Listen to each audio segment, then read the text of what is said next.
Alright. I'm actually ready. I've been ready. Now I'm bored. So we're gonna get started. The stuttering of the music is making me stutter. Oh boy. Alright. Tonight, we're gonna finish this lad. Backpack's nearly done, and there's no way this head should in any reasonable way take me 2 hours. Even if I did something incredible with the head, it should not take me 2 hours.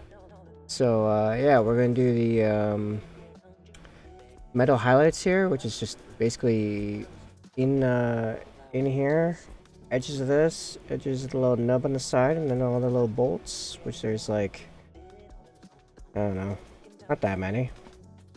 Get to it. Hope everyone's having a good night, and I hope this night will make it just a little bit better. Or, you know, worst case, maintain neutral. Just continuing as you were.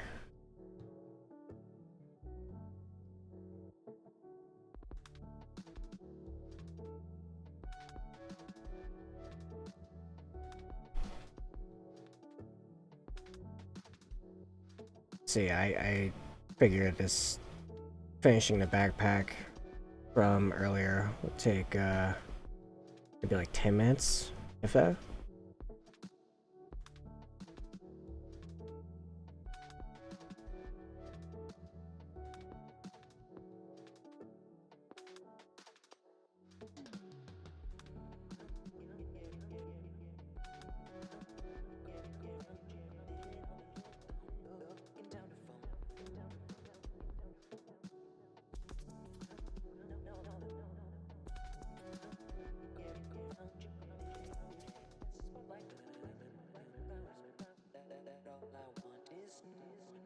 Well, to pick up from where I left off in the last stream, topic-wise, well, I'm still tired. Like, abnormally tired. So, yeah, exactly. Let's see how that plays out. Really, when I haven't had anything I've been, like, required to do today, I've just been pretty much just playing Sword of the Stars 2. It's a game no one's ever heard of. And a few that have are like, oh, I thought that game was broken. It's like, well, technically it is, but somehow I've managed to get a few hours out of it without it crashing. And so far it's been pretty fun. Predecessor, probably my favorite game of all time.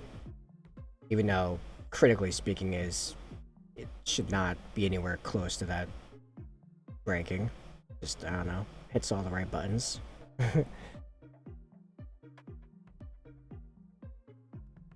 Probably put something like 4,000 hours into the first Sword of the Stars. Which, for reference, is a 4X sci-fi strategy game. Does an amazing job of hybridizing turn-based strategy with its Empire control screen and live action, or, you know, real-time, not live action, yeah, live action spaceships.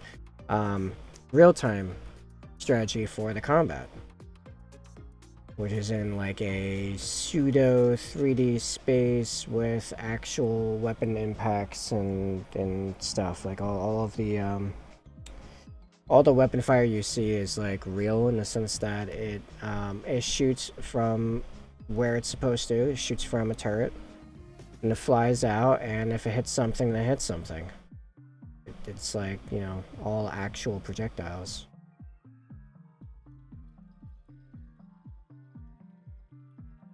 ends up feeling pretty nuanced and immersive in that way.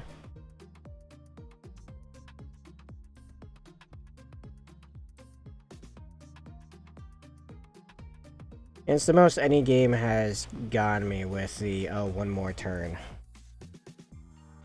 Oh, one more turn. I'll just shove in one more turn. It's 5:30 in the morning. I'll just do one more turn. Jeez.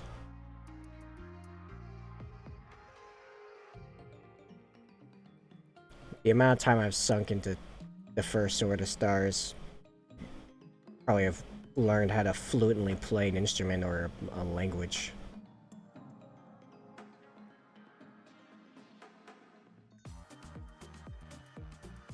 Let's see if I can just rub that bit I missed right off. Yeah, there we go. Easy peasy.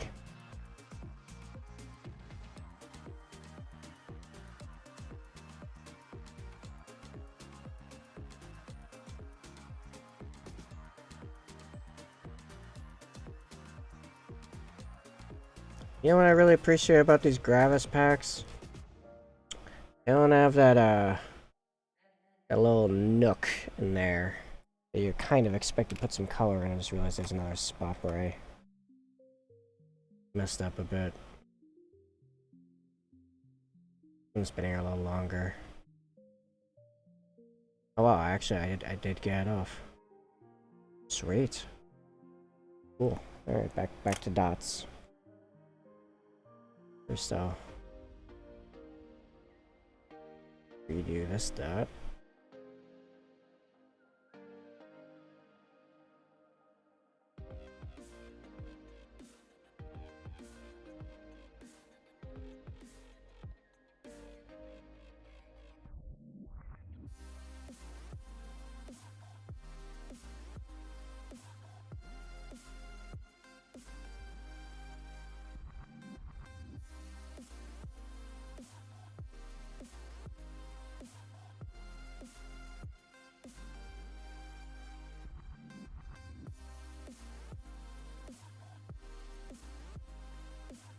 How did that get there?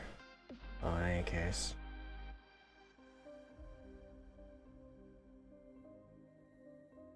A little, oh, a dehumidifier behind me, Phil. Get that later. Yes.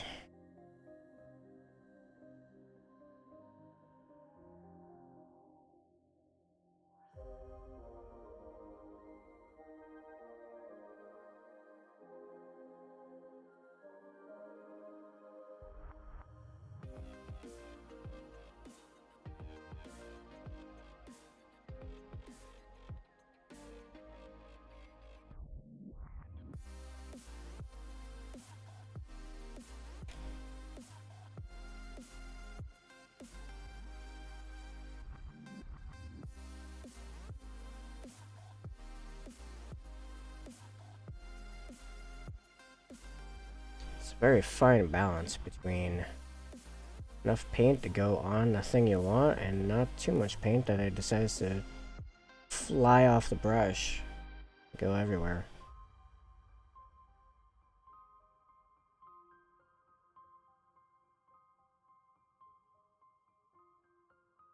Alright. Cool. As a done Eradicator backpack. Yeah, not even 10 minutes. It's 8:06. Plenty of time for that ahead, and who knows, maybe we'll make good progress on the second Eradicator. Yeah.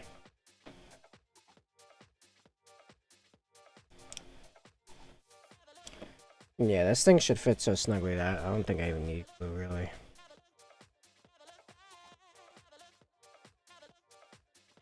Here. So snugly I can't get it all the way on. Oop.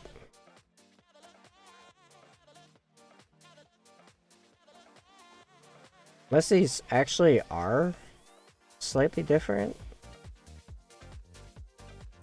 Or Or, you know what, I could just snap this metal thing and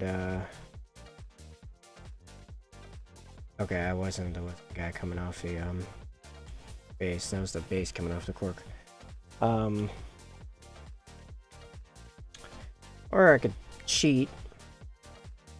Just get rid of that, and I was almost certain one of those would fly off into my drinking cup. And go on about there-ish. So yeah.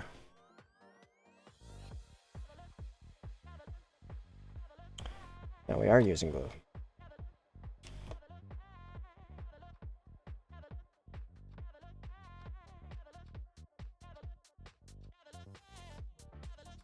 Not even wholly certain of where the glue is going to connect, so I just covered all my bases.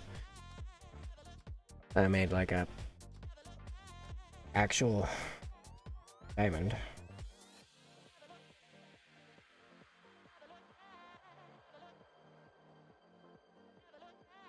It's supposed to be about there, and it does look like glue did in fact touch both sides, so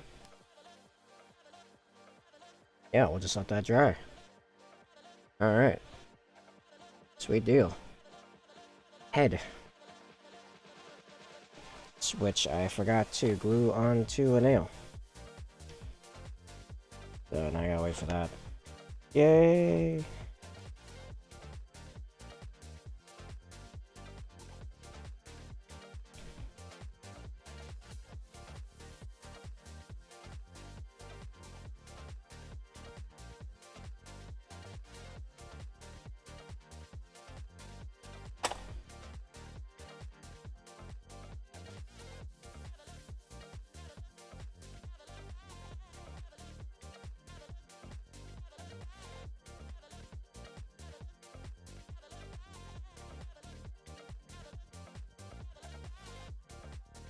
Alright, let's take a look at this. Oh, it doesn't want to focus on. It's so small. What do you look like here? Alright, so some extra metal bits, and other than that, and you know, little extra on the black bits. On the back of the head is like meaningless because it's got the shroud, so that's fine.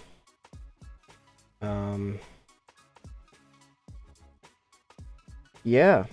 Question is, how do I want to do the eyes? I'm thinking I'll do the... do I want to try something funky? I could, do... corn red. Then the, you know, my usual corn red, wild rider red, phalanx yellow, white in succession, but instead of shading the outside a little bit with no oil or something like that before I red ink it, what if I do like a super thin line of black Templar and make it that like little dot glow? I could even do that after the ink. The ink will still give a glow around the islands. Yeah, I kind of like that. Alright. Well, we'll see if the glue's dry enough yet in a second. First thing I'm doing is getting all the steel bits base coated. I'll be using Army Painter Gunmetal for that. Okay guys, it is focusing.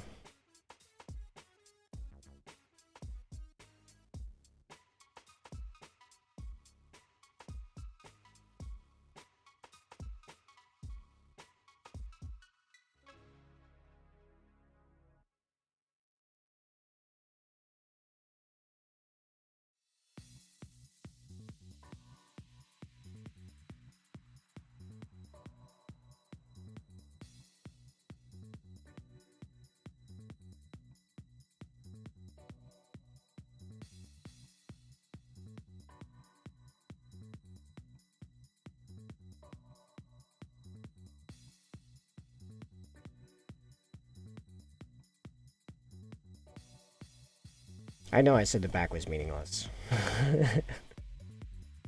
I know what I said.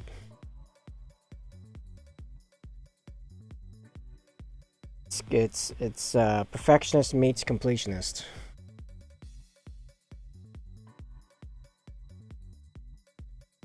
Yes, it's as bad as it sounds.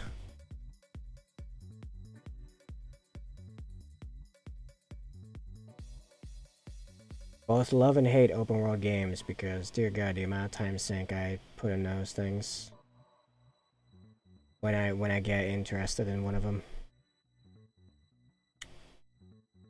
First playthrough of Elden Ring was like 120, nearly 140 hours. I think it was actually, yeah, it was closer to 140 hours.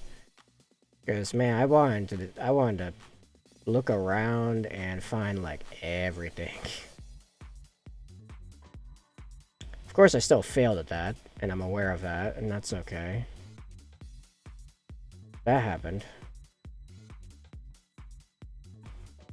Now, whenever I feel like I go and work on either, because I went through my first playthrough as a tank build, heavy armor, great shield, some kind of halberd, or halberd spear, or at the end I was using the Mark of Death greatsword, the black blade or whatever. I've got two side characters I kind of jump between. One's a mage, all around mage, and the other one I'm really trying to see, see if I can't make a viable archer build. Which so far has been kind of rough. Lots of farming for bones, but I am technically making it work, as I'm almost entirely just using a bow of some sort. About to enter into Castle Stormcliff? I forgot the name of the castle.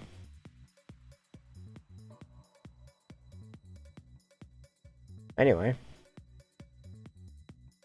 Did I beat Margit?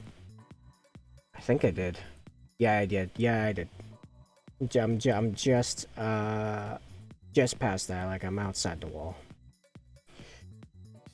On the side there. Oh. Alright, that's base code. Next is all the white, and then we non-oil it. And I do the highlights for the metal, and then we do the eyes. How's this white looking? Well, it's still, yeah, it's still pretty much there. Alright.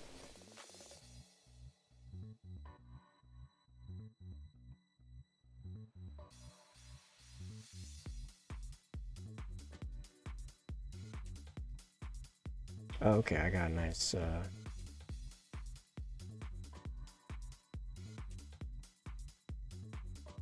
got a nice precise brush going on here.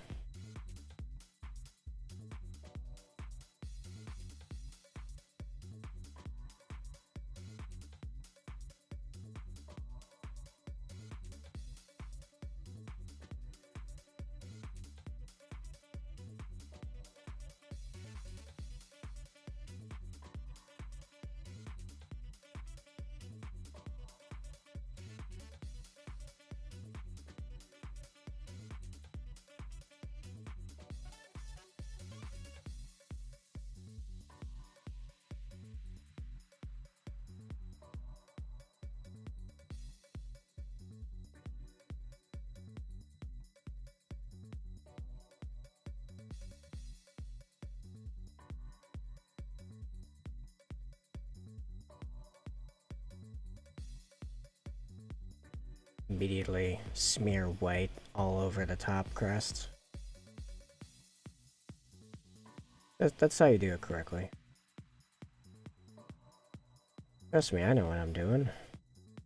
I never know what I'm doing. I just do things. and then pray. No, that's a bit of an exaggeration. But we'll say I'm always learning on my feet.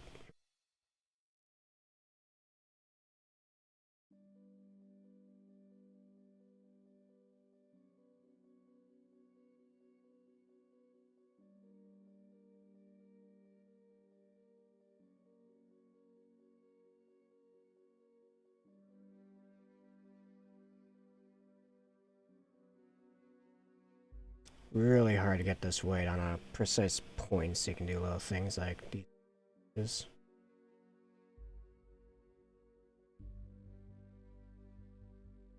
Oh, there we go. There we go. Yeah, sorta, kinda. Most of the way, anyway.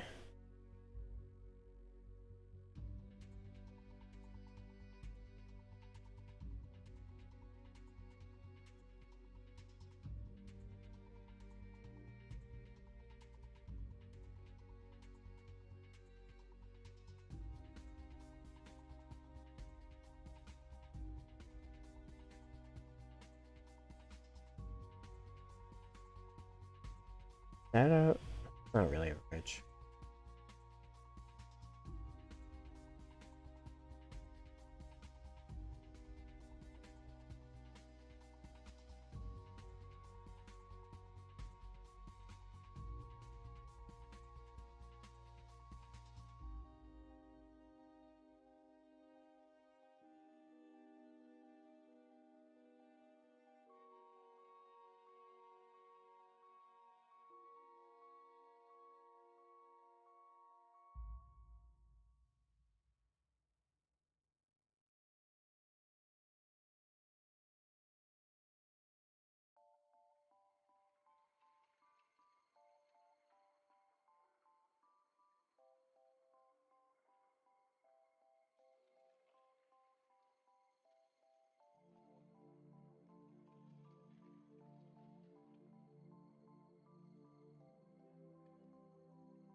There's like multiple layers of helmet going on here.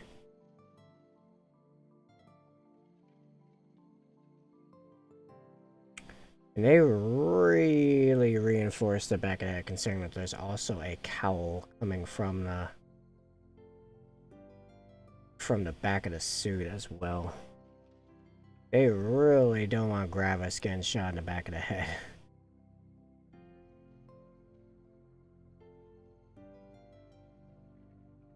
Oh, gee.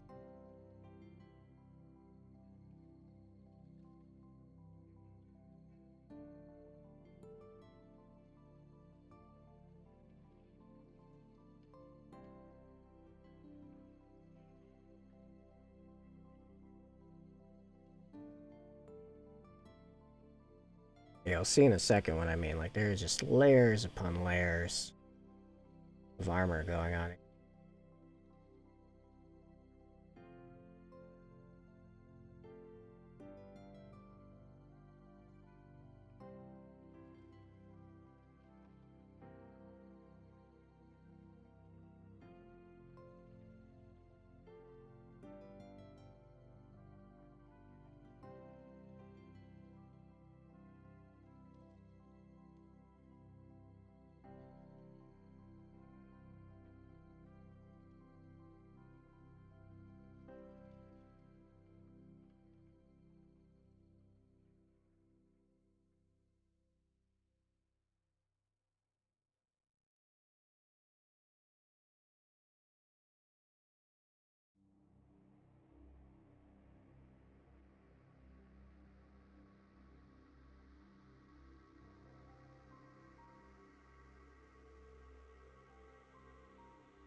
I just paint inside it instead of on it.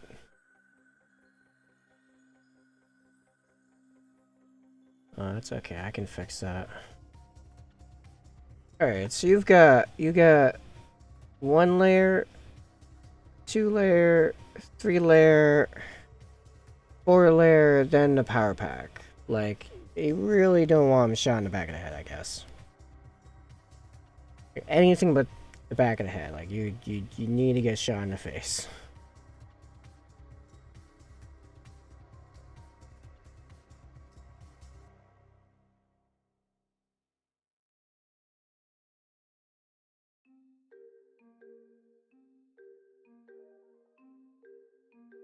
Alright, yeah, I need to fix that a little bit, which I already have some black in the palette. So I'll just be a sec, and no oil it. Couple of minutes. I think we could have his head done by 9.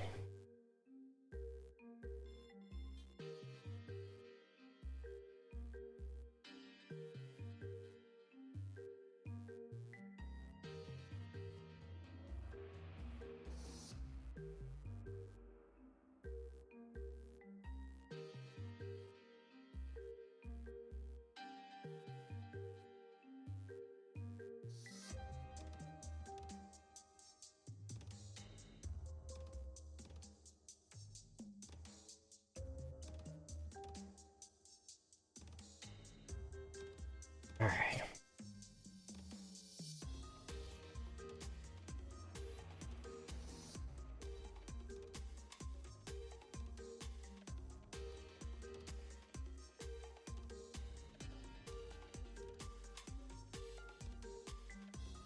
Alright, no oil.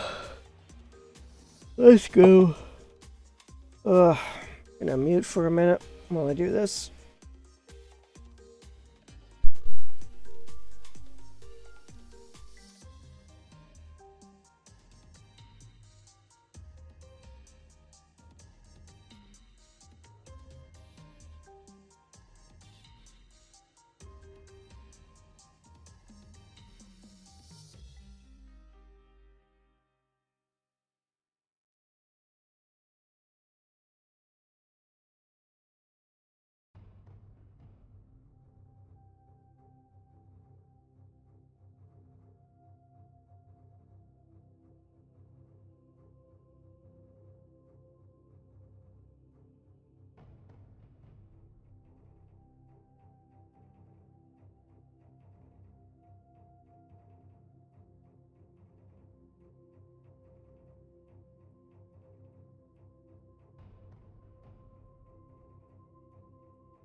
Alright.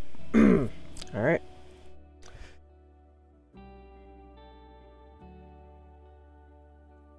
There we go. Now we'll do the metal highlights and then the eyes. And then we're done with this Eradicator.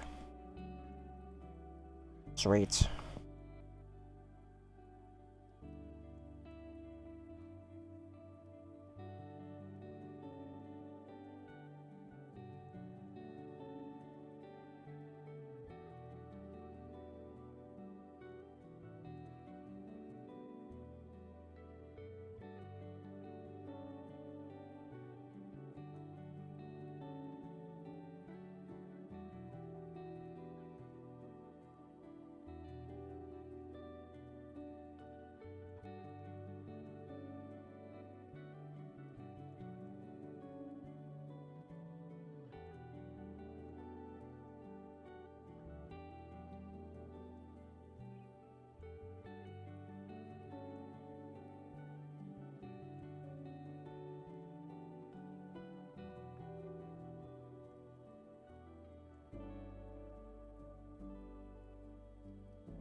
That is highlighting on the metal done. Now let's get funky with these eyes. If I do this right, then this is where the whole thing's gonna pop.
That was corn red. Now I'm switching over to Wild Rider red, which is like a reddish orange.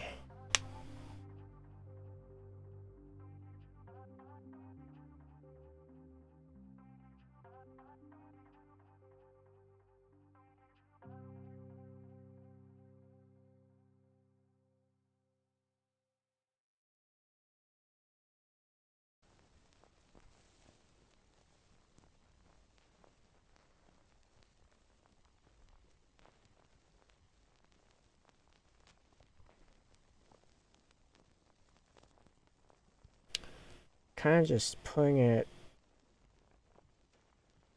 like a smaller layer.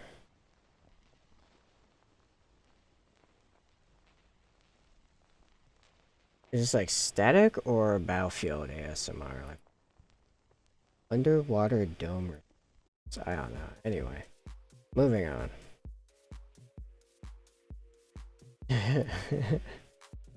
Moving on from that very weird track. Alright, got something going on here.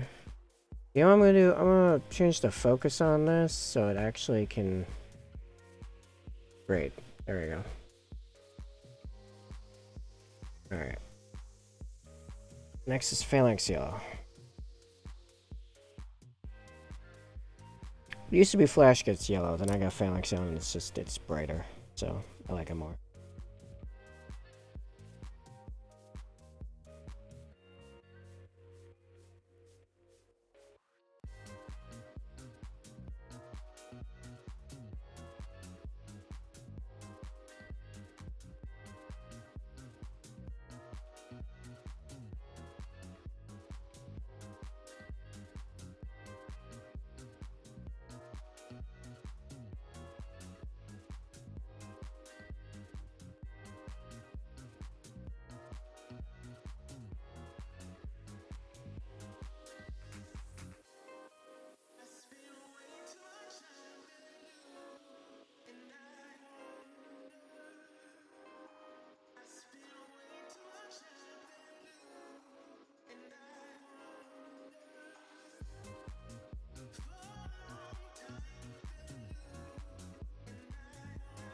As the spots get smaller, it gets way harder to try to get them, like, symmetrical. That's fine, it's all gonna be balanced out in a second.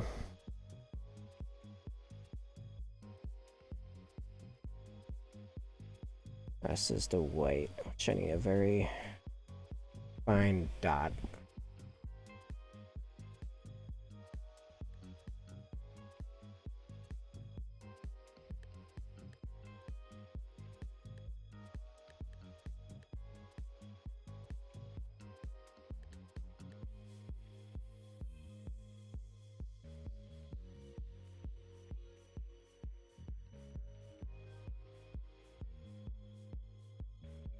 Great.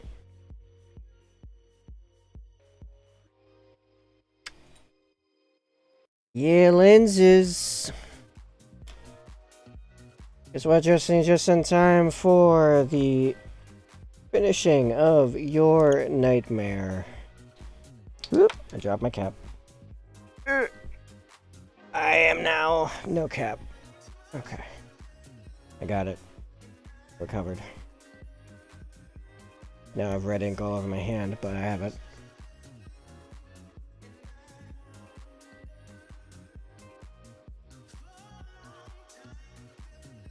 And here's the real trick, is getting the spread. This ink right. It goes slightly over actual eye area. Because it is high enough in pigmentation that it will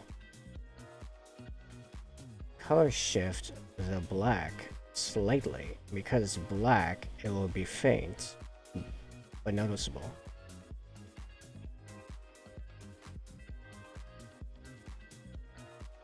Alright, now I let that dry, and then I'll try something nuts.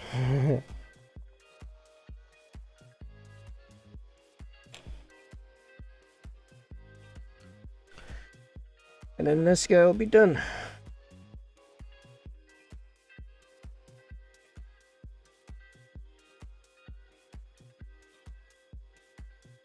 And then I start on the next one.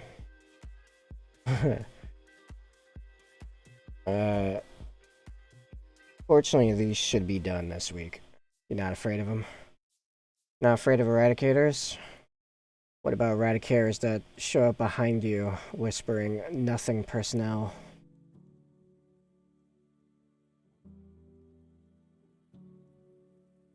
Nah.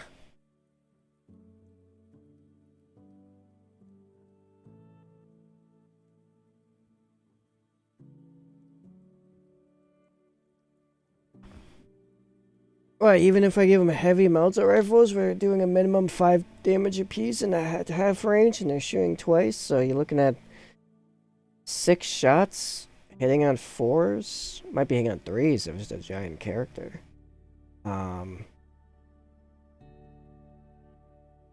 Wounding on whatever I want.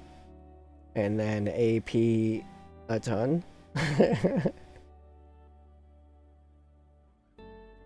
It's a lot of damage. Granted, it's only one thing I can focus that much devastation upon at once while still being remotely reliable. I've tried split firing with them before. It's not great. Winning at 4s if he hits Synapse, well, I mean, still. I'm still doing between, what is it, 5 and 11? No, 5 and 10? Yeah. Yeah, between 5 and 10 damage per wound. Freeze for non-synapse.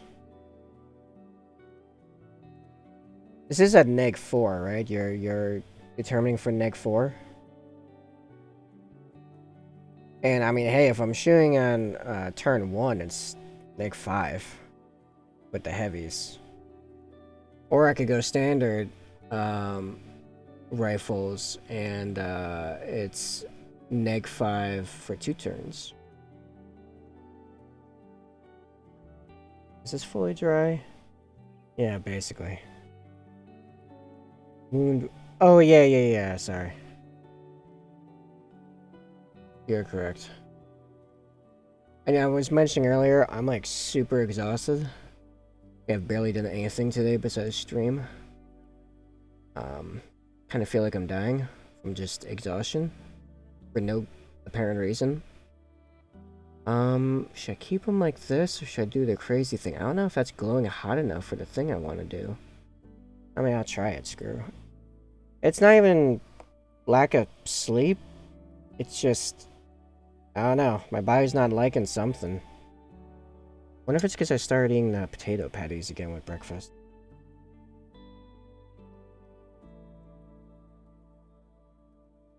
Like, a handful of chips was the most carbs I had in a day before I started getting those potato patties again. Everything else was protein and plant of some kind, fruit or veggie. We're got some 3D stuff to sell, like 3D files or like physical inventory.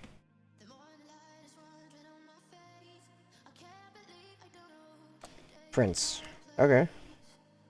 So you're just gonna start printing like a line of stuff and just selling them like, you know, pre-printed instead of on demand kind of deal?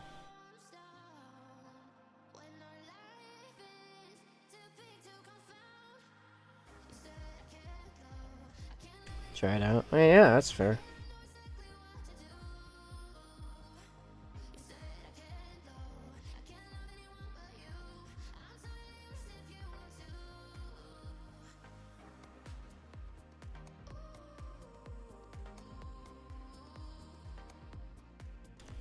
No idea if this is gonna work or not, but I'm trying a thing. This is a nice beat.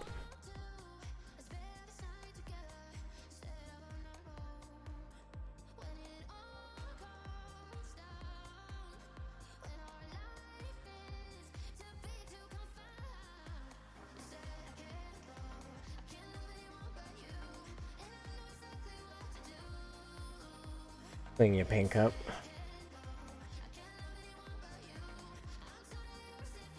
It's got I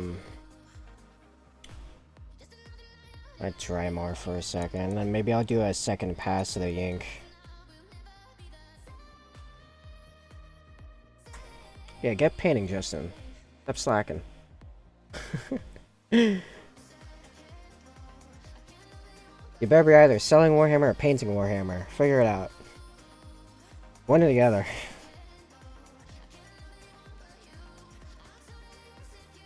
Self return. Yeah, and? Have you painted everything you own? I don't think so.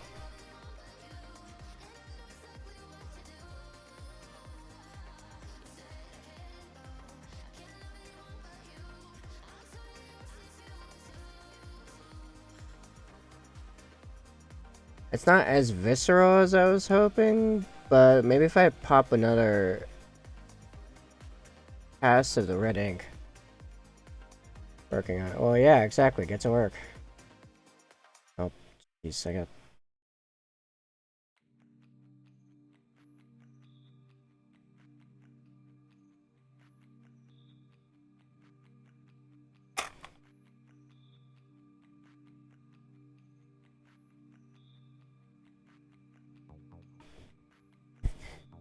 Yeah, I'm thinking more red ink.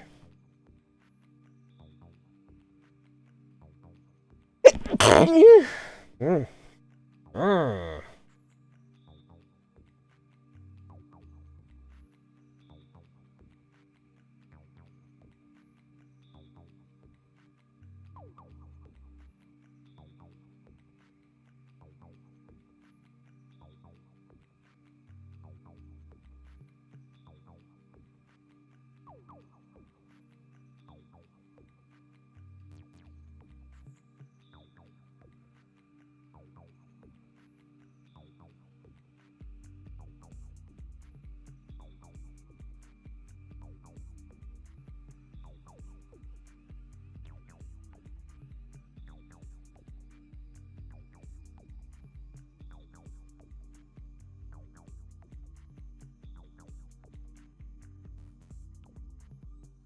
So, brother, almost tabletop ready. Through left.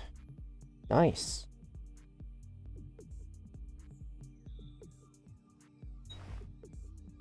I'm now at effectively 2 Eradicators and another vehicle. That changed my list. Did I put it in my list? I don't remember if I did. I don't think I did give you my list yet.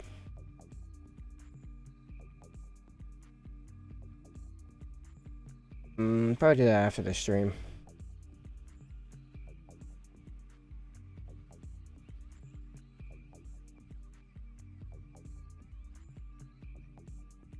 Yeah, I dropped the Vanguard vets.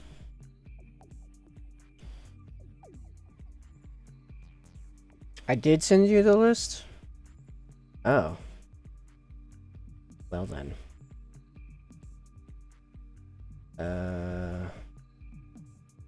Oh yeah, I did. Well, there we go. You already know. I got 2 more Eradicators and I gotta finish up the Venator.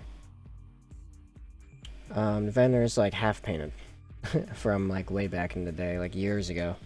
Then the main time left, I'm gonna spruce the crap out of the Storm Raven, just to, you know,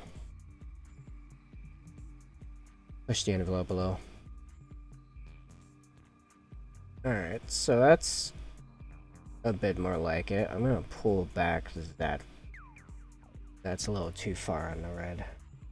I'll pull that back down a little here.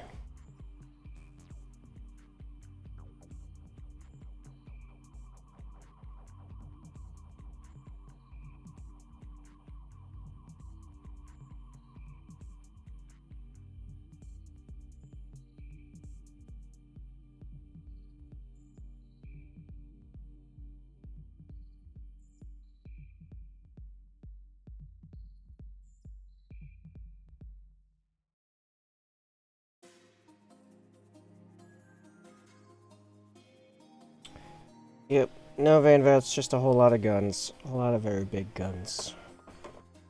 Alright, let's try this contrast effect thing again.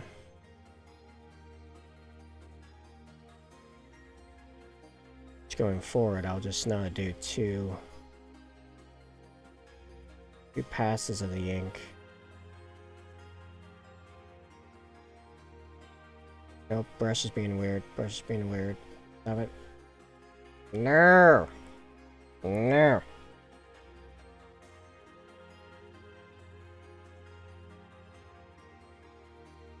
Last.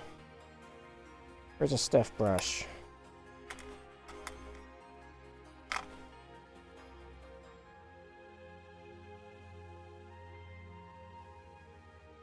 Ah, now it's screwing up the nose. Just nah. All because the bloody brush went weird on the...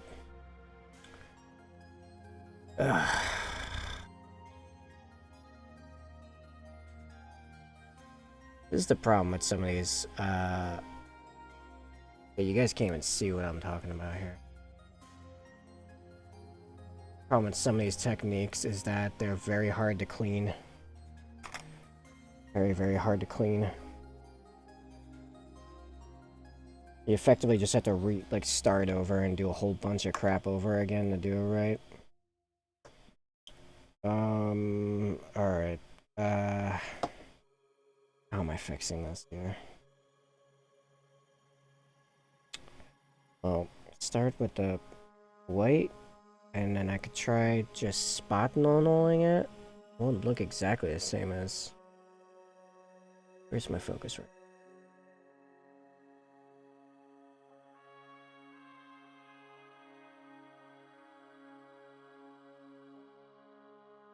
I'll have to do that lens entirely over again.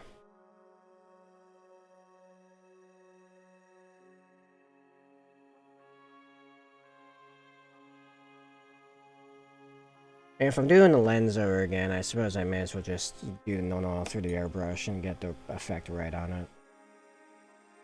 Boy, that's annoying. Alright, let's do it. Going mute.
Alright, I'm just gonna keep that handy.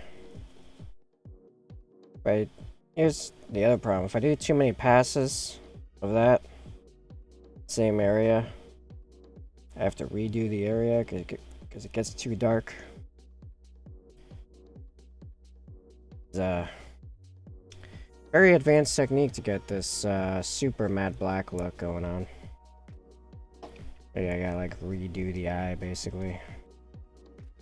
I think I can get away with just doing the orange up. I don't think I gotta do the dark red. That's basically what the whole thing is right now.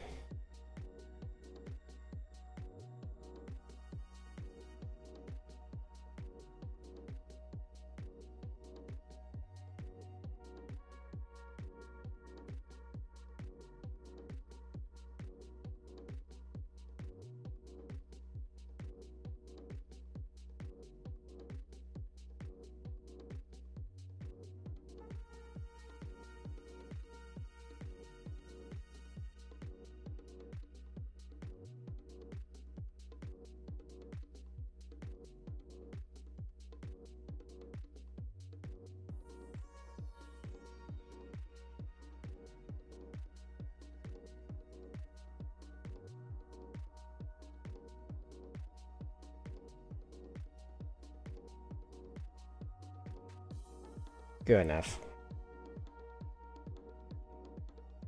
It was all perfect the first time. Now I can't even tell where the lens itself is.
Okay, and then 2 layers of ink.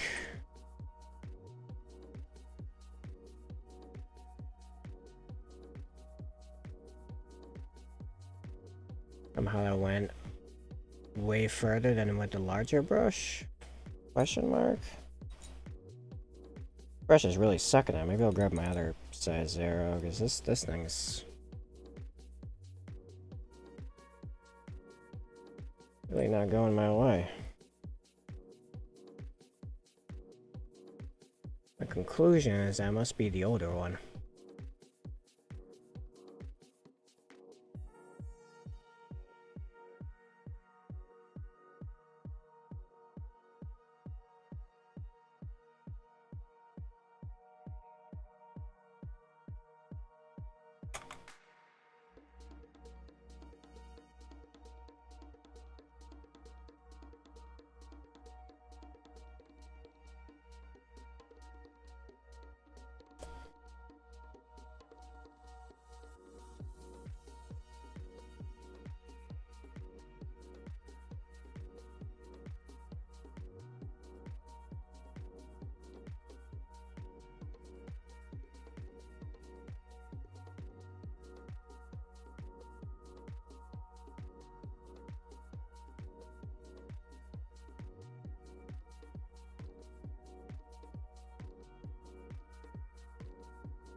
This is way harder than I thought it would be.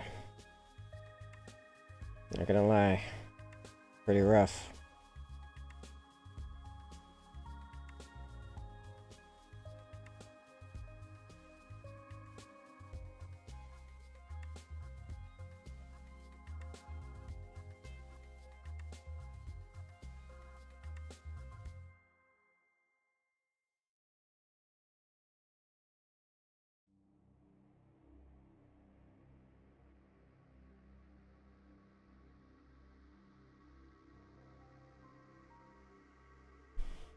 Let's do it again. Same spot.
I took all of the highlight off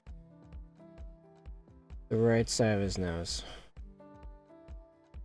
Me brushing it off just now. Okay.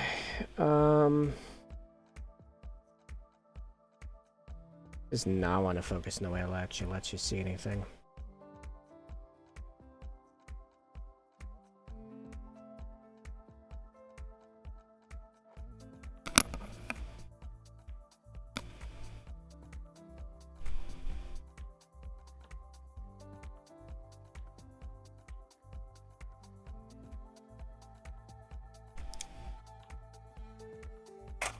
Okay.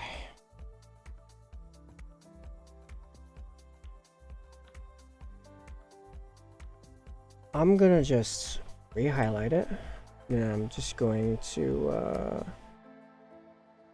apply no oil the old-fashioned way on it.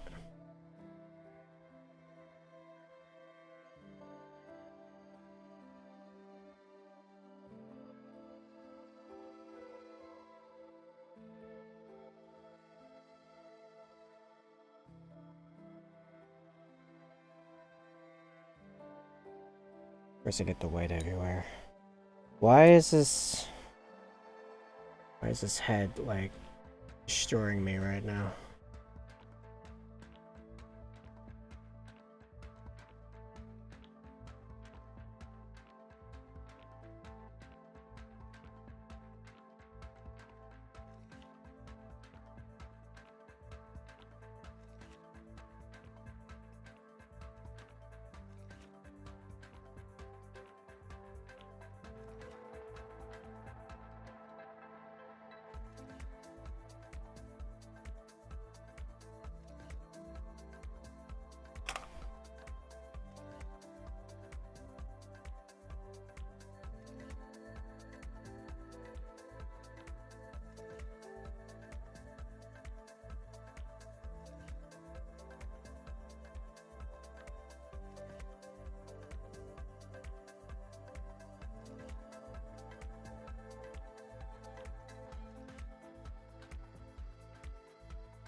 Now we let that dry, which will probably take a couple layers. Ugh. Oh, wow, I'm tired. Still got another hour to go. Supposed to be head. What did I just say? I thought this head would be done by now. Just want to do like a fun effect thing that I wasn't even sure would work, and then it's kept like defacing half the freaking helmet. This is a not an easy recipe to do cleanup on. It's very particular about the order you do it in.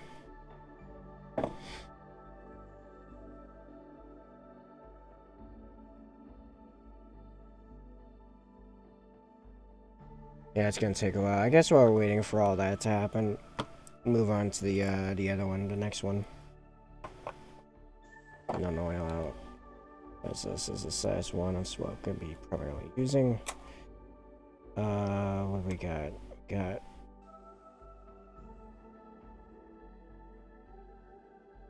Where's the one? Here we go. We got another piece that's partially painted, or partially highlighted, or actually it's fully highlighted.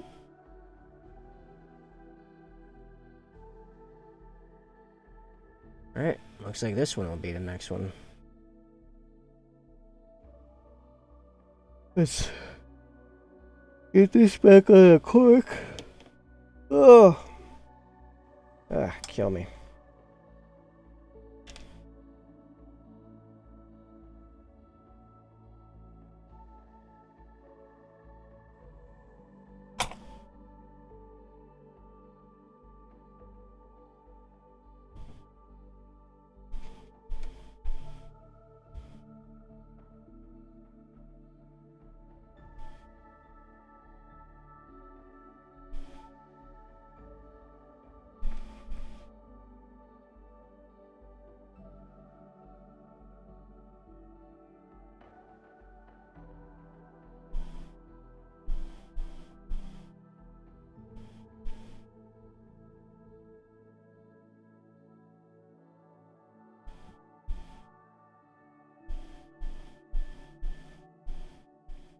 Man, this piece really doesn't want to glue on.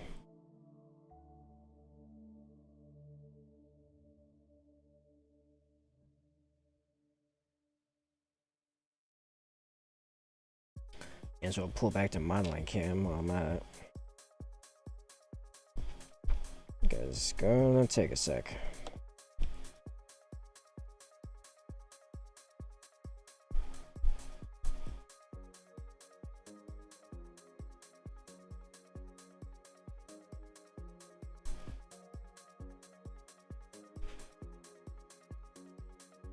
So much fun. Let me tell you.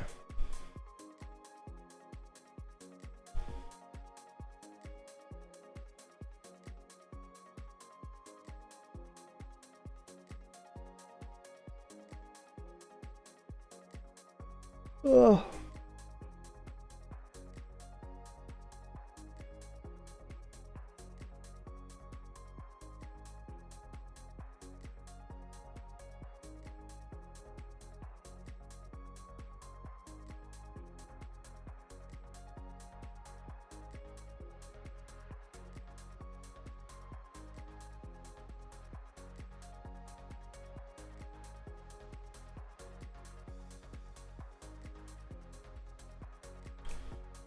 Alright, I gotta reset this. Too much extra gunk in there. It's like partially dried and crap. It's not.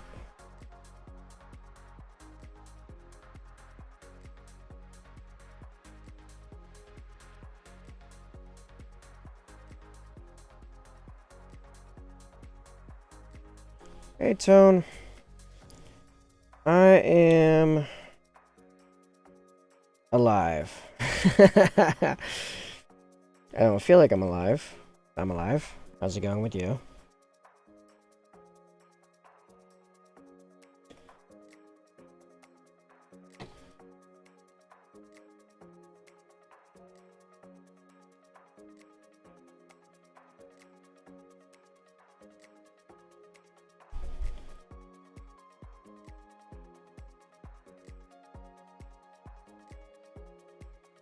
Let's get started. Yeah, going right here, working lunchtime soon. Oh, nice. I'm just absolutely exhausted. I don't like know for certain why. I feel like I could have slept all day. I still streamed and stuff, but I was so tired I actually skipped my workout.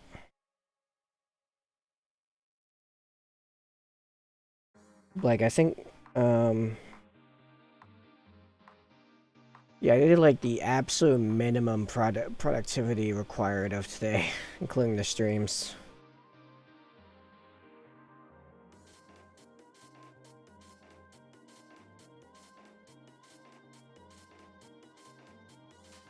There we go. Stuck. And then, so far in this stream, I have managed to paint this Eradicator head all the way to the end, try to do a funky effect, screw it up, and then tip myself back a bunch. Which time for another coat none oil on it. That backpack you're doing before, were you highlighting with Dawnstone or something? Oh, if only I was doing something so simple as Dawnstone. But I am starting to think about maybe trying that after the weird bit. So, and there's like an evolution that caused this for me to get where I am. So, I was trying. All right, let me say what I'm doing first. Highlighting it with white, like matte, Armor Painter matte white, and then no-oiling the entire piece through my airbrush, which does this really cool matting effect on black. As you can see with the rest of the Eradicator. Makes this really cool matte black effect, while also really softening and like self-cleaning a lot of the highlights. It's not guaranteed perfect, but yeah, you know. Right, yeah. I found this through, I was a while back, early in the year. I was trying to find a much quicker way of doing white than my normal way, which is highlight with Eshin Gray and then a edge highlight with Dawnstone. Takes forever. So I was trying a bunch of variations on dry brush and then shaders or inks. And initially I came upon, I did this with the land speeder. And I am just waiting for stuff to dry, so this is fine. Dry brush everything white. Soak it with non-oil. And I noticed that it made this weird swirlation effect on it from the brush strokes of you applying the non-oil. So by the time I hit the Storm Raven, which is the basics are done yet, I haven't done any crazy effects on it besides the lighting. I want to do a whole bunch of more stuff on it. It became highlight white, so it's way sharper, and then airbrush it down with non-oil. And I noticed the main benefit was this really cool matte effect. Now, to be fair, because it looks a lot like Dawnstone, I could just make this much easier on myself. Just when I base coat it black, I follow up with just non-oiling the crap out of it right then and there, and then use Dawnstone on just the edges and skip a highlight. Yeah, well, it's me being crazy and trying out new things to try to find a better way or a faster way of doing stuff. This isn't necessarily... I mean, it is faster because it's only one round of highlighting, but you are still edge highlighting. I was trying to find a way of not edge highlighting.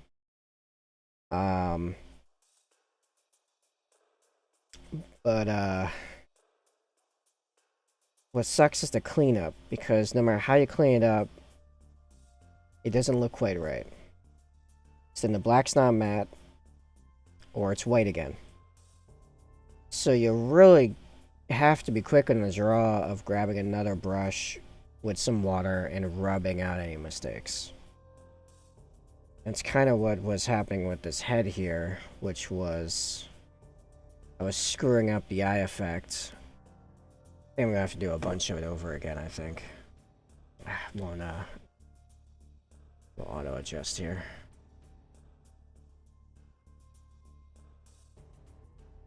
Yeah, just applying with the brush and then it's like being weird. If I try to airbrush it, it's gonna be funky. I might just oh, you know what? It's like getting real weird on there, so here's what I'm gonna do. I'm gonna try to get rid of the excess non-oil here. And then I'm going to just fix the highlighting with Dawnstone and call it a day.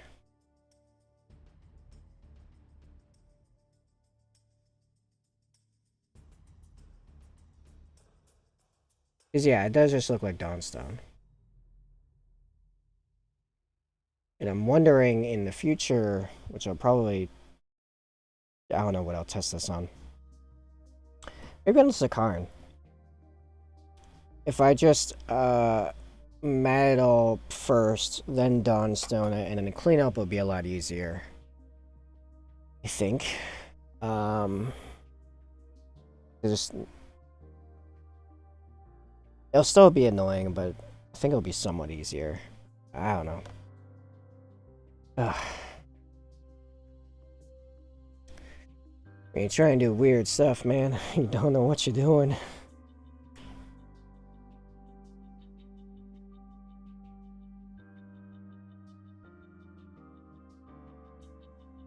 On the fringes of artistic experimentation.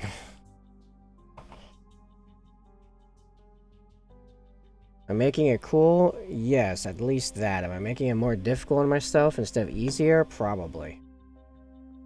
Probably.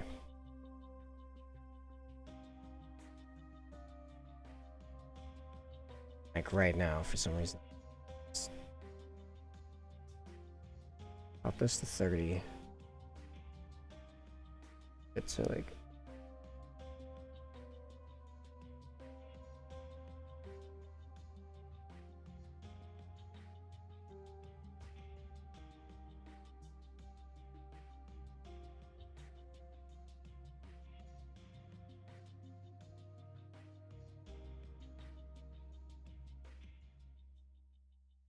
So yeah, you spray white a couple times with non-oil through an airbrush. It basically turns into Dawnstone. Effectively. That's the result of this.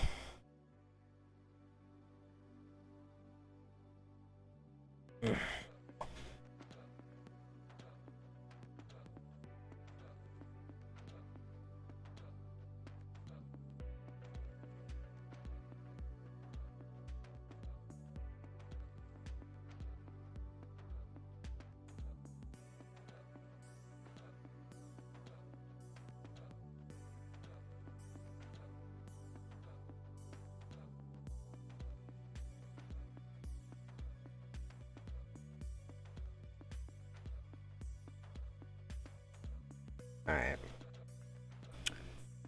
I'm gonna call that good enough.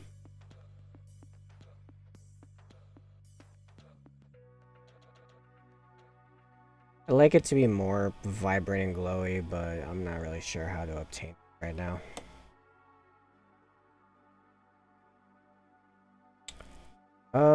Unless I... I'm getting nuts again. I kind of want to try it. I don't think I can get that kind of precision, but... You paint the eye lenses white, and then you just apply redding directly to that, and then you shade down the outsides. Not the outsides, the crevice thing there.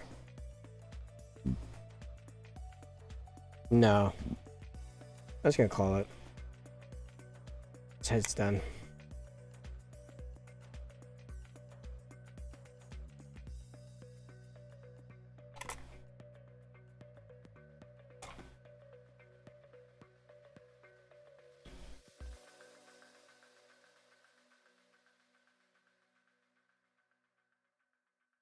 Actually, I don't know why I'm bothering with the nub. Get rid of the nub entirely. Yep. What I usually do anyway. I can get exactly the pose I want.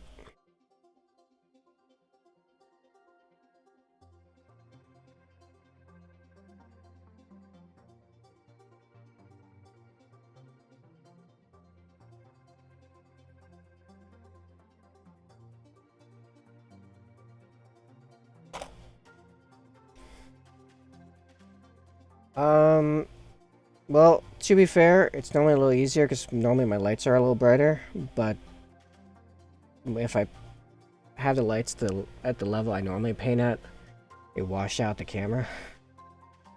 So that's annoying. Nah, I've just always had an eye for very small details, even though I need very heavy glasses. Wow, this head just like barely fits in there. Jeez. Alright, well, anyway.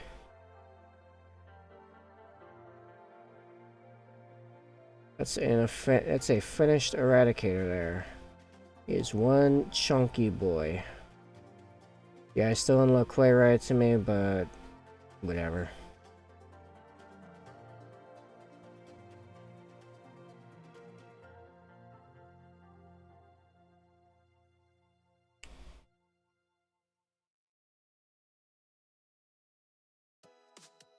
Oh, thanks.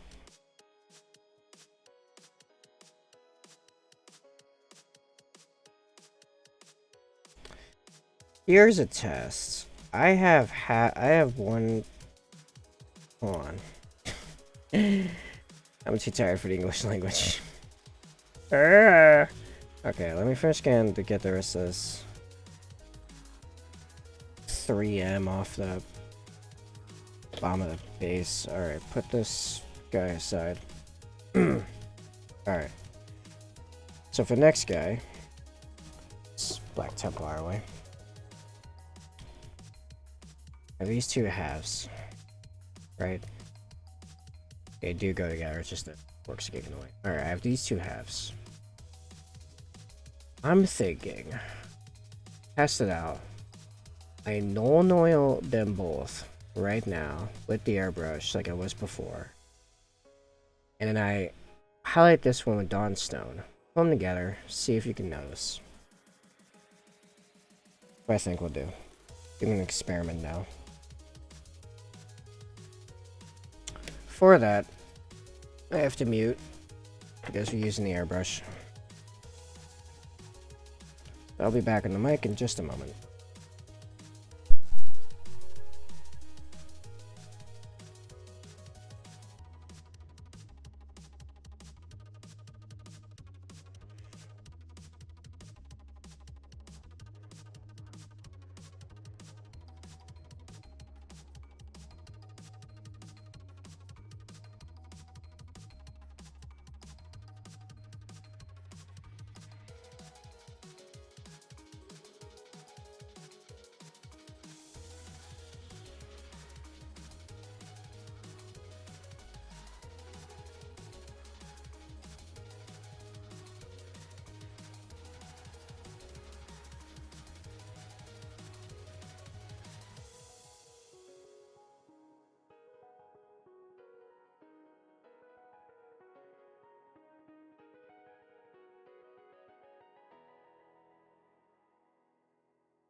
Alright, that's done.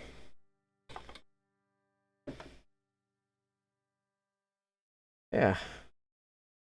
That leg looks about how we want it.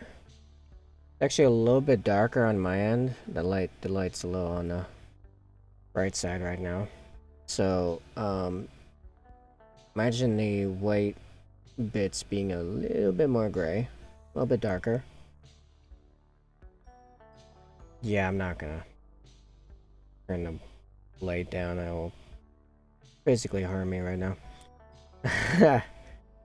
Ah, crap. I missed. You know what? We'll come back to that because there's nothing else needs to be done up there.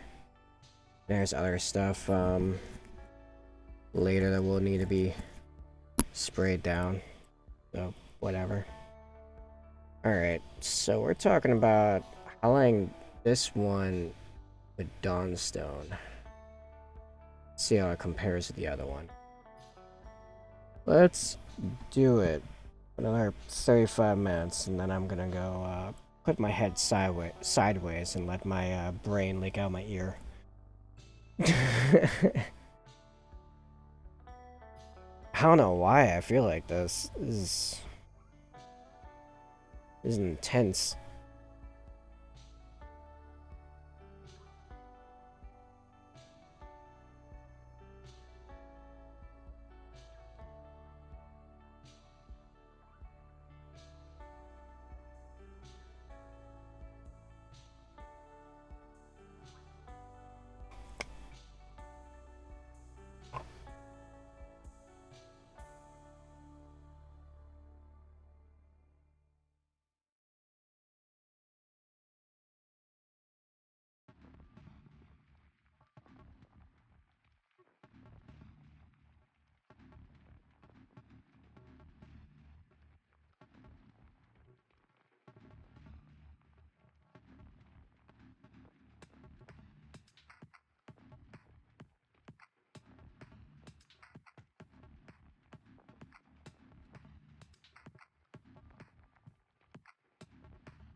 Yeah, I went quiet again. I just got lost in thought thinking about, like, Half-Life 2 for some reason. I don't know, just...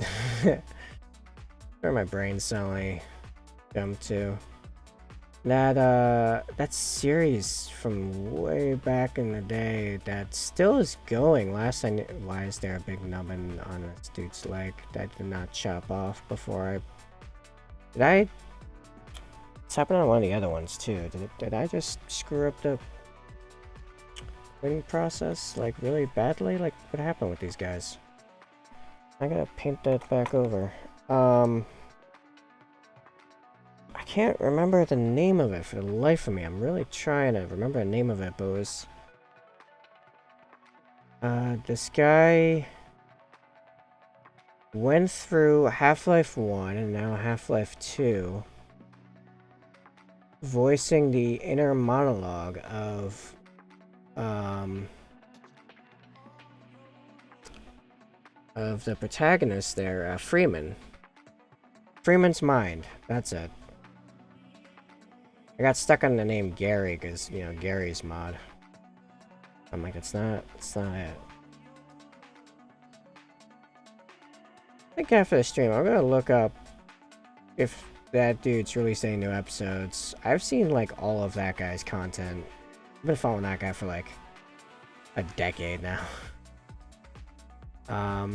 Yeah, because I found that back at the house that I lived in as a teenager, so that was at least 10 years ago, so probably more like 12.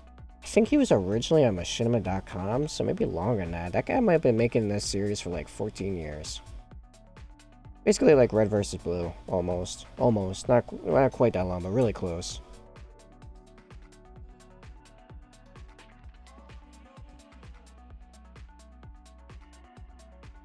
What an absolute mad lad, that dude. I used to know his name. Escapes me now. I remember he moved to like Eastern Europe. I think like Poland or something like that. I'm sure he's really enjoying that decision right now. Oh, who knows? Poland's really arming up right now. I mean, if they have time to actually get all of the stuff they purchased recently, they're set to be a new land power in Europe. Or maybe he is liking that decision, I don't know. At any event, he was working on a movie a couple years ago. Wonder if that's finished. Yeah, I gotta check up on that dude.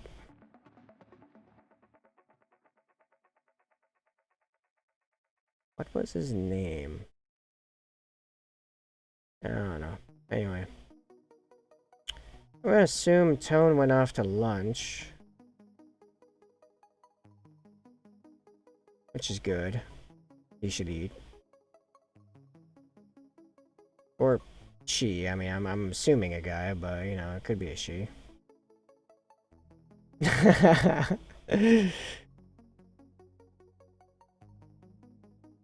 Still spying on me, Tone? Listen to me ramble about Half-Life. Machinima. Half-Life Machinima. My, like, half delusional state. Yeah, guy. Okay. I figure in our community, it's a fairly safe bet. The odds are pretty stacked against you of it being a chick. Oh, what was I gonna say before? Oh yeah.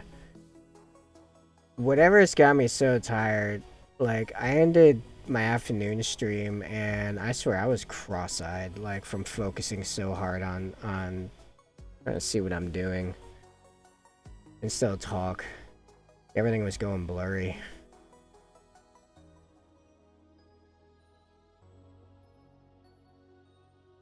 That's not to say I haven't met chicks that play this. I've met several. Or not necessarily met, but like know of. Have I met in real life? Well, I've talked to a few online. I think I've met one in person. Yes. Yes, I've met one in person. And you know what? Always the same. They all play like the most Xenos factions possible. It's like orcs and Tyranids. And the occasional Necron. Actually, the one I know, I don't really know her, but I met her in person very briefly. She played Necrons. But yeah, it's like just orcs and Tyranids over and over again. It's very fascinating. Like I wanna figure out why from a psychological perspective. Why is that so consistent?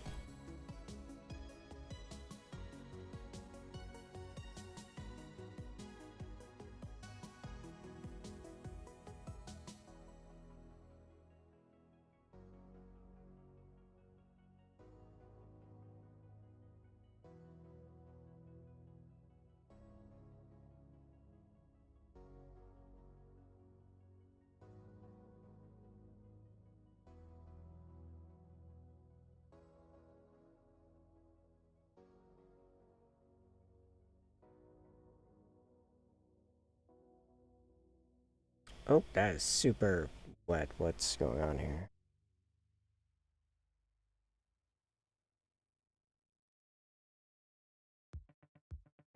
No idea. Nothing to do with not wanting to play Rim. Mostly men on Space Marines. Well, I mean, they have sisters. They have multiple sisters factions now. So, I mean, but they don't play Sisters of Battle, even though they're one of the coolest and most powerful armies in the game right now. They don't play Sisters of Silence. So, I don't think it's got anything to do with the whole men v women thing. I think that's something just made up by by the really loud progressives trying to shove in their ideology into Warhammer. Which are mostly dudes, by the way.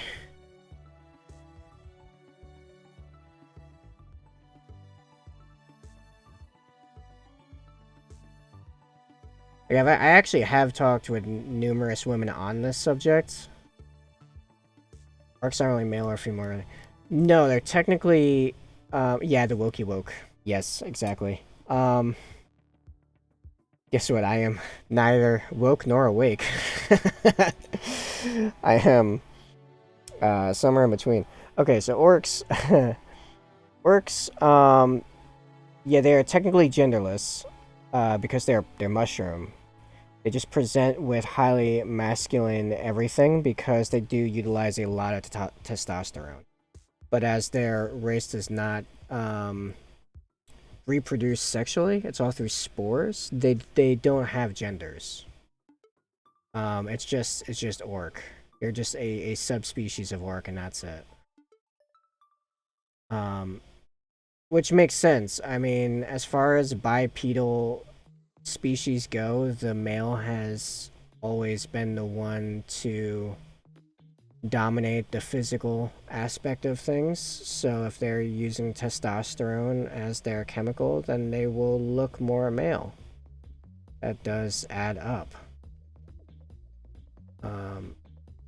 Well, bipedal sapiens, I should say, or sapien-like.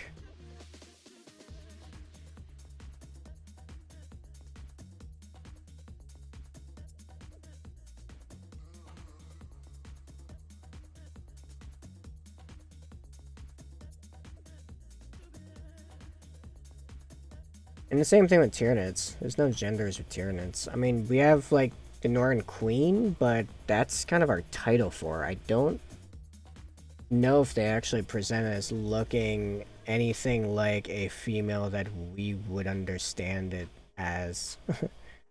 I'm just taking for them to grow. You know what? I don't remember. I know that, I think it depends on where in, like, the cycle of WoW they are.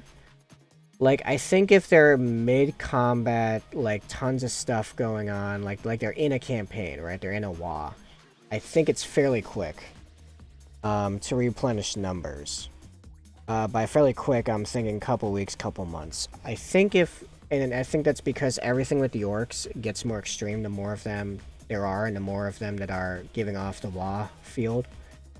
And I think if you pull that away, like, they get defeated, but they left a bunch of spores in the plant, I think it turns into years. This is how it works in my head anyway, because usually what it'll look like is, you know, you defeat the orcs, and then 5-10 years later, you suddenly have a primitive orc problem, you know, that would crop up, and then it turns into, like, you know, pest control effectively. Unless you let them get out of hand, then it turns into another wall, just a wall with clubs instead of guns. Until they hit the point where they can just make guns anyway, because screw you, that's why. So, yeah, I think it depends on the WoW field, kind of like everything else with them.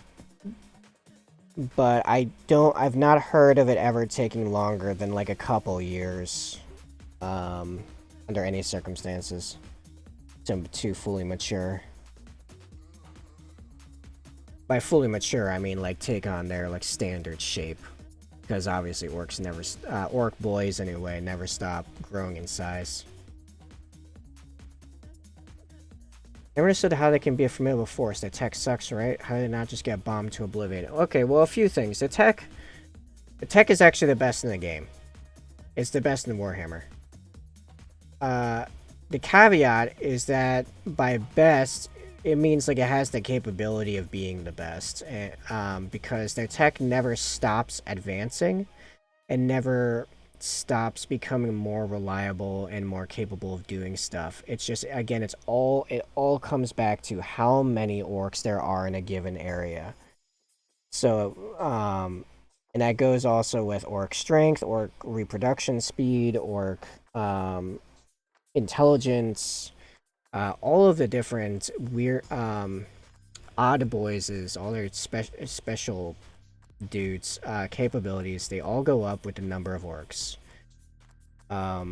So when you have just, a few dozen orcs, they're a primitive tribe, if, left that way for a while. And then as they get more orcs, they literally start going up through the civilization ranks until they are able to make guns, for example. And they might be primitive and jam a lot initially, but as they start believing that they don't jam and they just make loud noises and kill people, usually by accident, then the more the guns do that until they get to the point where they're making,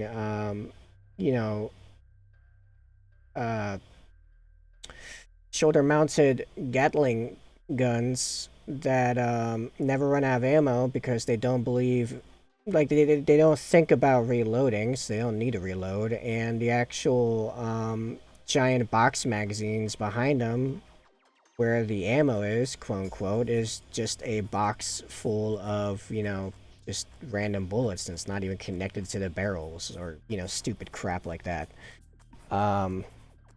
And then you jump over to just their physicality. They feel next to no pain.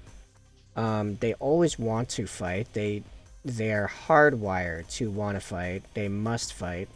They get bigger as they fight. They're already really large and strong compared to humans to begin with. So really, it's all about keeping them either fighting amongst themselves or their numbers down enough that they don't make a wah. Because when they make a wah, they can do pretty much literally anything they want. They will rewrite physics, like right in front of you. They don't care, because they don't understand physics.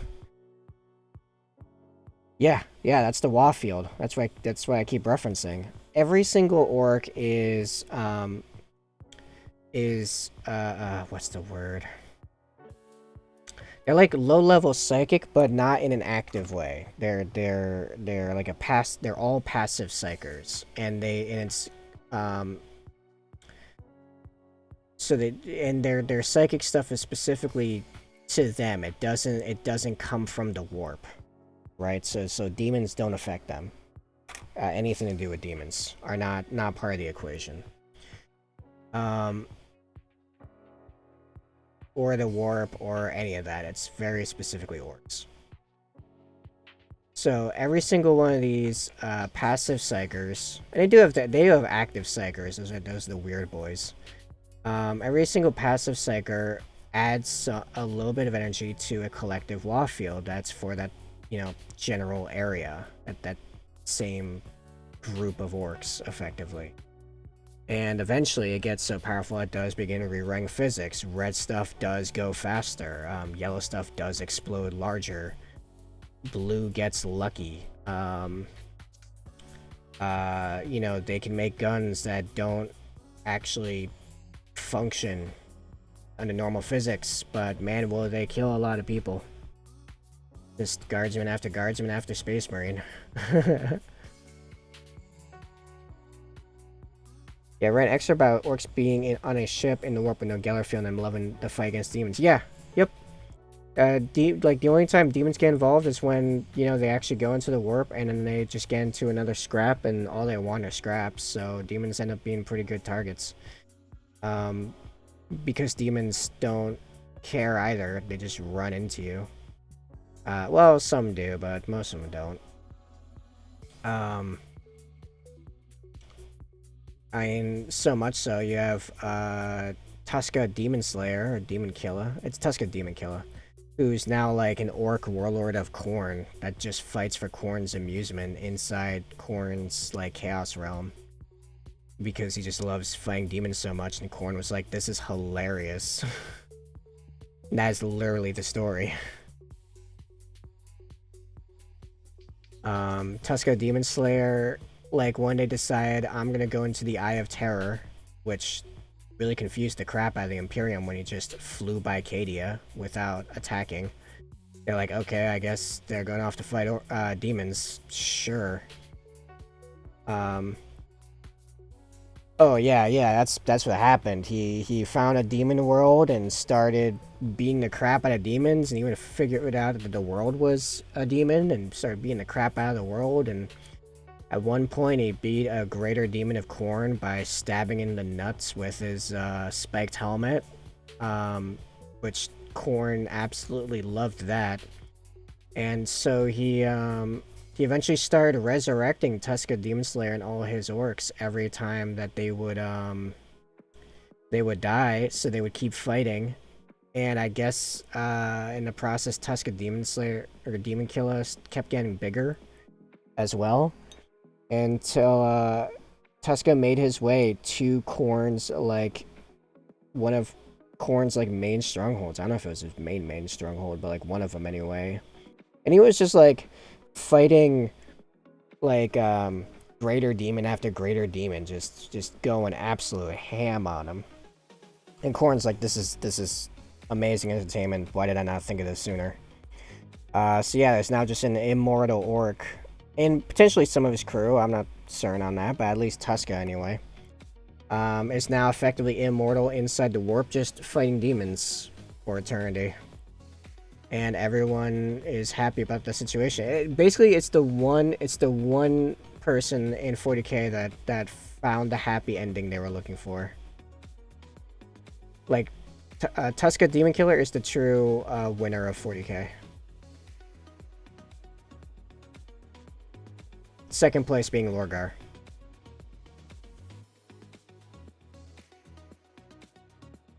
Because, you know, Lorgar actually won, because now the Imperium worships the Emperor as a god. And might be turning the Emperor into a god. Which, they actually point out in, one of the Black Crusade, or the Black Legion books.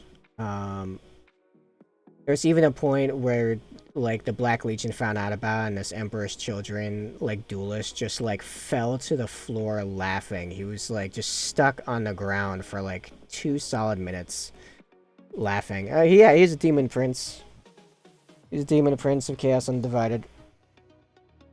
Which, who's currently being harassed relentlessly by Corvus Corax, who has become his true form, whatever that means. Something to do with a lot of ravens. And becoming a blender, effectively, of word bearers. Like, more so than he was before, anyway. But he says he's not corrupted, so I don't know. Hard to tell. It was a very short story that we did not actually get a conclusion on that confrontation. We don't even know if either of them can even die anymore, because Lorgar technically can't die except from, like, maybe the Anathame, like the Anathame's blade. By that I mean the Emperor's sword, maybe, because that perma-kills demons. So maybe via that. But we don't know if Corax can die at this point, because he might be demon too. Who knows? Corax had some warp mumbo jumbo. Siam has evidence been turned demon. Yeah, that's what I'm talking about. Basically that.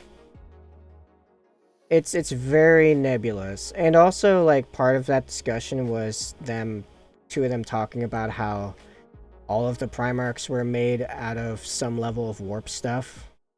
That's how they were able to, like, have all the abilities they do and stuff. Because, like, every Primarch has some kind of warp manifested special ability that goes alongside their specialization. Like Corax's ability to go invisible in the minds of the people around him, for example. sword that poisoned Gilliman. Gilliman wasn't poisoned by a sword. He was poisoned by a poison. Just a plague developed by was it Rodigus? No. Kugoth. Plague developed by Kugoth and administered by Mortarion.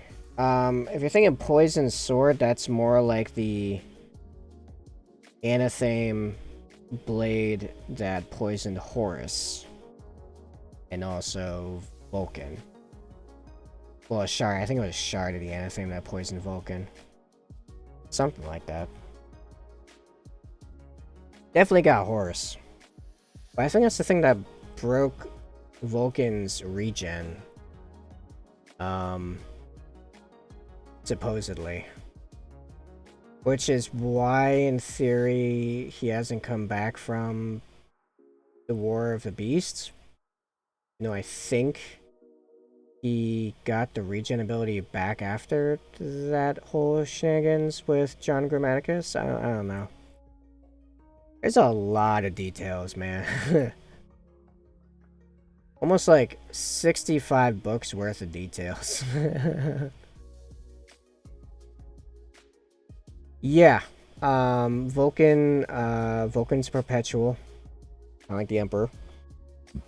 But supposedly, at one point, John Grammaticus stabbed him with a shard of the Anathame, which is the blade that poisoned Horus. And it took away his perpetual capability. But like I said, I think that might have been temporary. I haven't gotten that far into Horus Heresy myself, so I'm trying to remember it basically on like third-party info. I mean, I knew a lot of stuff pretty well like years ago because I used to read the wiki like all the time.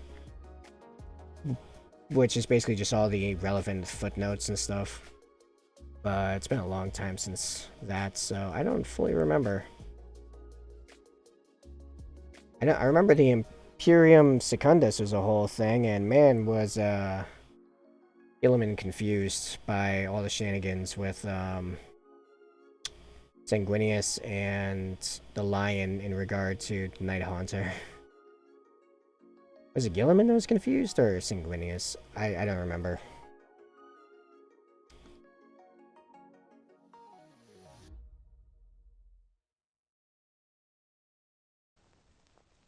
I think it was Gilliman and a Lion both taking turns on saying we should kill Kurz immediately, and the other one being like, no, we must make him a prisoner. Then he escapes, and yeah. Escapes and then beats the crap out of a bunch of, well, everyone, really. It's Kurz. Nuts. Even the Lion struggled to fight him. Oh, this is that bloody ASMR thing again. There we go.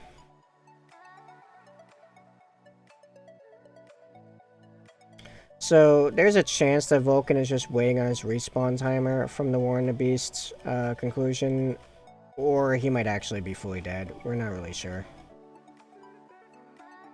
As with most things in 40k, we're not really sure.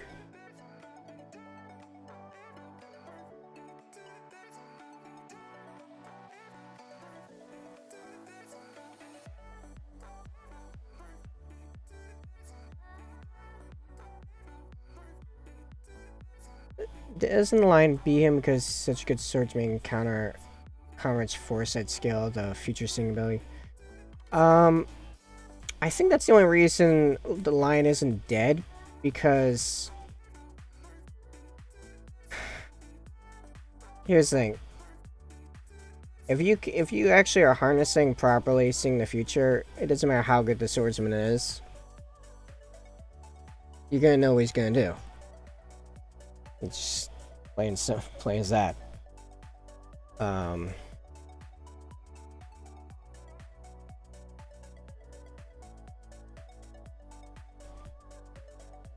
Like, you'd have to be constantly just going into complete random like styles and attack vectors and stuff, and stuff that's not normally reasonable, just for like the off chance to get around that.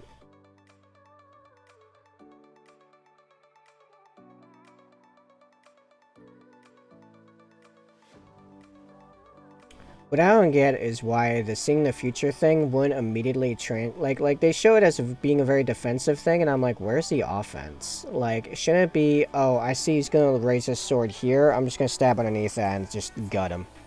Just done, like immediately, like first strike, just right in, like, you know, right in the chest.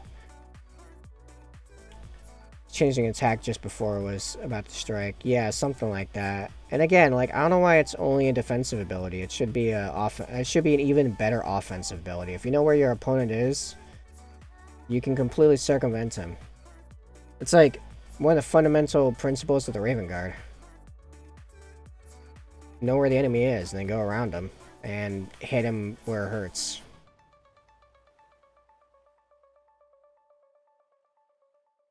I used to win the lottery. You'd use it to win like 3/5 of the lottery. So the rest is taxes.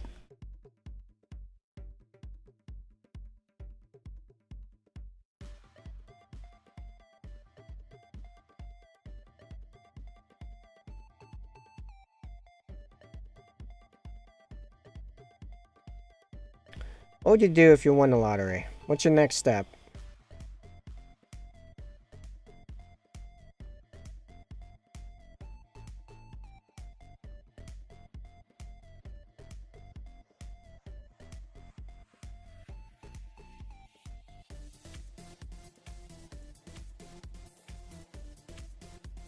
Australia lottery wing attack. Oh, there you go. Nice. But still, seriously, like, what's the next step after you win a lottery? Like, what do you do?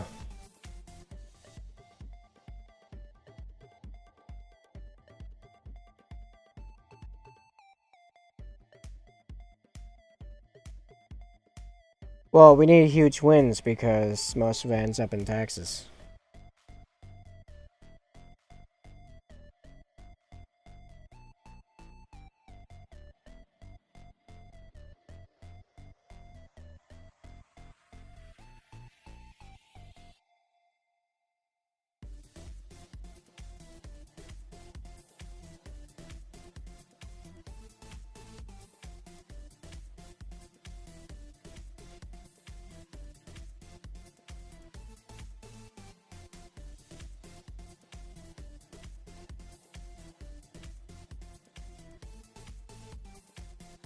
The very first thing I do is get a bookkeeper on staff. It depends on how much if I win. If it's like 1 to 5 million, I'd probably give some to the family, buy a nice car, to a new house, and invest the rest, diversified maybe through property and stocks. Yeah, okay.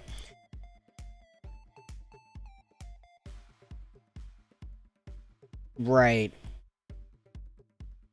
That's how people always lose it. I mean, it's smarter than most people, but still not all of them. Because you effectively just, you gave some away, which is fine. Then you also just bought a bunch of liabilities.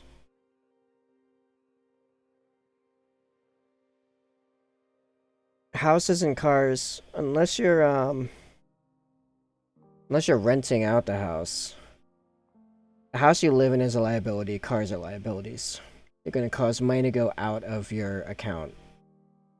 You have to turn basically all that money into assets, and then you can start thinking about buying stuff for yourself. Because you need to be able to afford that stuff long term. Because you win that money once, and that's what a lot of people don't understand. It's like, it's not, you didn't win enough to live off of for the rest of your life. You won enough to make your next like couple years comfortable, and then you're screwed. And that's what a lot of them do. You gotta turn as much of it possible into anything that will make you more money, and the best way of doing that is real estate. Long-term rental properties. Cars would be just fun. Buy houses. I don't mean to live in. Okay, well there you go. You buy some rental properties. Also, you're better off doing multi-families and apartment buildings than houses. Houses have really bad efficiency and all that. This stuff I've been trying to get into for a while now. Been really studying the crap out of it. I mean, mortgage-free investments. Yeah, I mean, that's fair.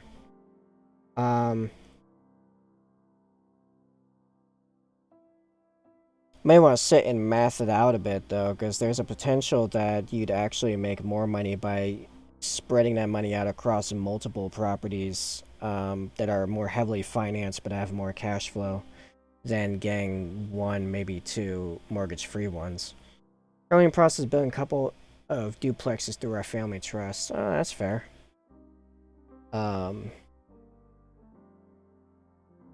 Yeah, if you're interested in stuff like this, I definitely recommend reading some of Robert Kiyosaki's books. I mean, he's the one that wrote Rich Dad Poor Dad, but he's got other ones like the Cash Flow Quadrant and Fake Money, Fake Teachers, Fake Assets. Or is it Fake Assets, Fake Teachers, Fake Money? So something like that. I read almost all of his books. Took his online course and listened to a bunch of his old tapes and a whole bunch of crap. I came to the conclusion that the math makes it the most efficient real estate is 4 units per property and higher, because your risk becomes lower, your expenses per unit get start dropping off almost exponentially.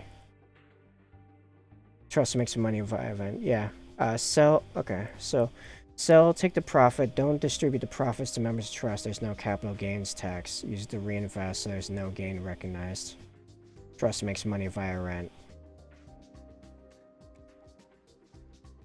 Well, it's good if you yeah, are always getting more stuff through it. Yeah, that's pretty good. If you combine the family trust with creative financing or just more heavy financing, you can probably get more properties faster that way. Just something to look into. Alright, so I finished highlighting it with Dawnstone. Let's see like if you can really tell anything. Yeah.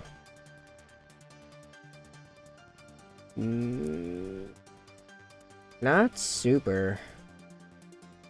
Yeah, I suppose I could just do this going forward.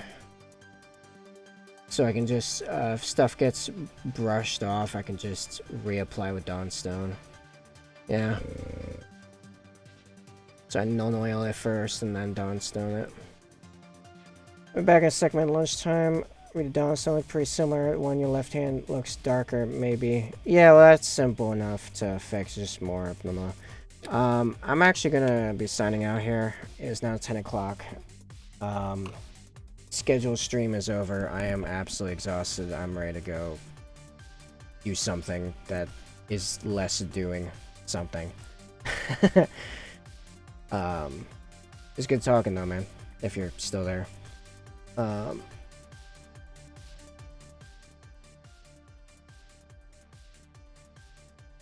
For everyone else, this music is very loud in my ears. It's very jarring, jeez. Okay. Alright. I'm gonna jump off. I'm exhausted. It is 10:04. Made pretty good progress today. I made a bit more, but not a big deal. By Wednesday, I'd imagine I'll be probably back to where I was today with doing the arms, backpack, and then head. As I'd imagine between now and Wednesday afternoon, I probably would have gotten the rest of the legs and torso done at minimum. So we'll pick up then. and I'm really aiming for the end of this week, maybe even on the Friday stream. Seems reasonable. Finish the last Eradicator and begin the Venator. Alright. Have an awesome night, everyone, or for Tone, have an awesome rest of your day, as you are in Australia.